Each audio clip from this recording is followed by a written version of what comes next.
Hey guys, Kevin Goetz here from Mute Profit with another free YouTube lesson.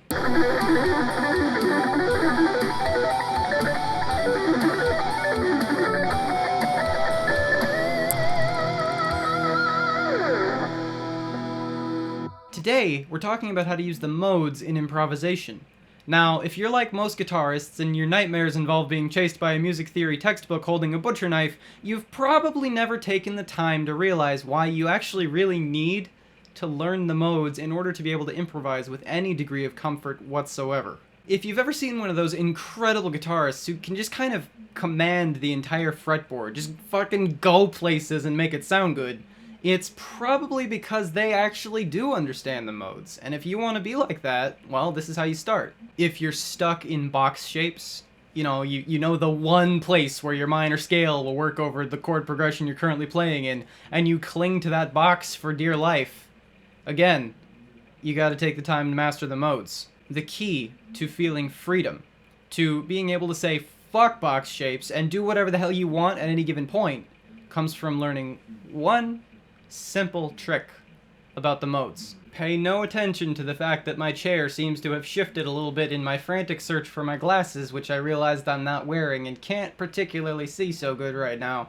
It seems like a lot of people have heard the saying, a mode is just a major scale built on a note other than the starting note, and find that statement very confusing. In reality, it's like the secret to comfortable improvisation, so let's go ahead and take all pretense of esotericism away from it and get right down to examples. So, let's say you're playing over, I don't know, a C-sharp minor chord progression. Now the reason I picked C-sharp is because I like the use of E major as a scale, because everyone can just go right up onto the 12th fret.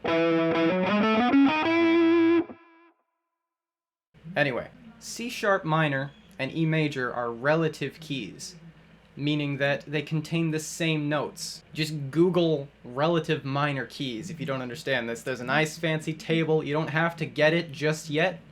Just know that in this case, E major and C-sharp minor are the relative keys. To put this in a mode context, C-sharp minor, C-sharp Aeolian, the 6th mode. If we built the Aeolian mode in the key of E major, it would come out to be in C-sharp. Again, I don't want to overwhelm you guys out there who are afraid of theory. Hang in there for a second, this is going to make sense, I swear. So, your E major box shape works over C-sharp minor. It sounds like C-sharp minor because it sounds like the chords you're playing over. So you're playing around on your box, and let's say you get bored. Just move over. Go up 2 frets and play the Dorian mode shape. Go up 2 more and play Phrygian. So, you know.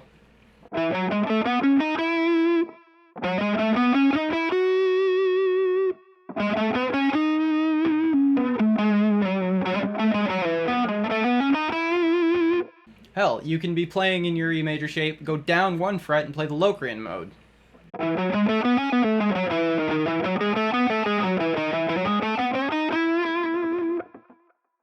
Each of the mode shapes, which you can find taught here, I actually uploaded 2 videos at once, and these are kind of companion videos. Each of the mode shapes are just shapes that contain the same notes as your major scale, starting on a different note.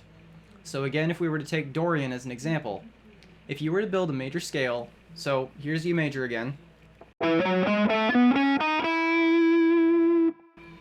If you were to start on the 2nd note, which is how we build Dorian, normally that would look like this. Leading with the middle finger.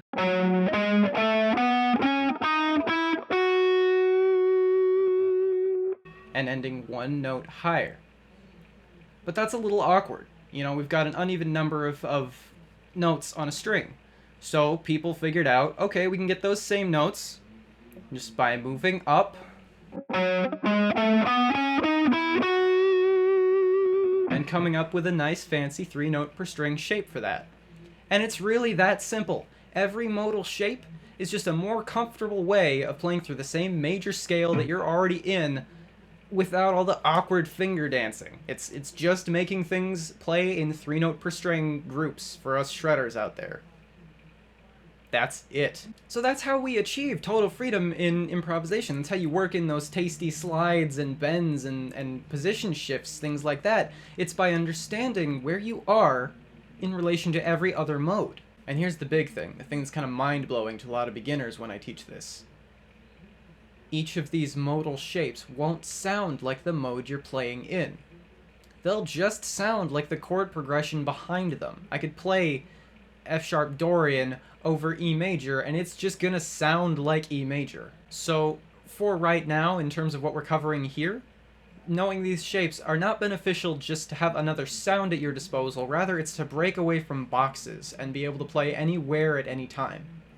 We'll talk more about how to actually embellish the sound of a particular mode over any particular chord progression, but that's beyond the scope of this lesson. Now, I hope this made sense, and I would really encourage you guys to go ahead and check out the other video I uploaded, because it makes learning the modal shapes considerably easier than any way I've really seen them taught before. Just play around with it. You know, we talked last time about creating a practice schedule, and when you're doing your improvisation, really force yourself to get a feel for every mode shape.